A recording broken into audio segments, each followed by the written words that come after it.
Hello guys! Welcome to my channel. This is Ana Flor Salvador. And kung bago ka pa lang sa aking channel, please don't forget to like, subscribe, and share my video. So anyway, guys, ang topic natin for today is about kung ano yung mga bawal kung ikaw ay monetize na sa stream ads. Yes guys, kung ikaw ay ang mga video mo ay pwede nang lagyan ng patalastas or nagkakaroon na ito ng ad. So, ano nga ba ang mga dapat o hindi dapat gawin kapag ikaw ay monetize na sa stream ads? So, number one dyan guys is, alam naman natin na pwedeng panoorin ang ating video.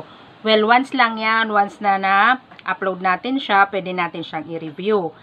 Pero, kung ito ay paulit-ulit na pinapanood natin, tayong may-ari mismo, is yon nagkakaroon na ng pagbabawal or maaring madetect kasi ito ni Facebook. So, bawal ang paulit-ulit panoorin ito, lalo na kung ito nga ay may patalastas na. Second guys is yung pag-click ng ads. Yes. Bawal po i-click ang ads dahil syempre nga naman kung ikaw yung si advertiser and then ang dami nagki-click nung ina-advertise na yon and kakaunti yung benta niya, so mag-wonder ngayon si advertiser kasi madami yung nag-click nung ina-advertise and then kakaunti yung nagbibili.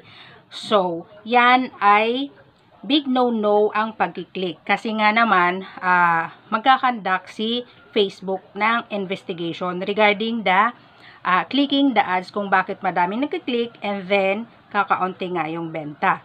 Third guys is yung pag-click din ng link o pag-send ng ating video or yung link sa iba nating kapwa content creator. So, big no-no din yun guys. So, yan ang tips na maaari kong ibigay sa inyo na laman ko. So, gusto ko lang i-share. And nasa sa inyo pa rin yan, lalo na yung nasa mga group na kung i-adapt nyo o hindi.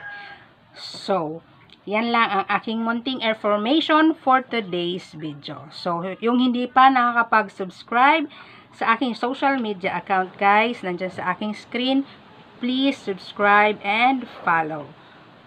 Diyan lang nagtatapos ang aking video for today. So, bye.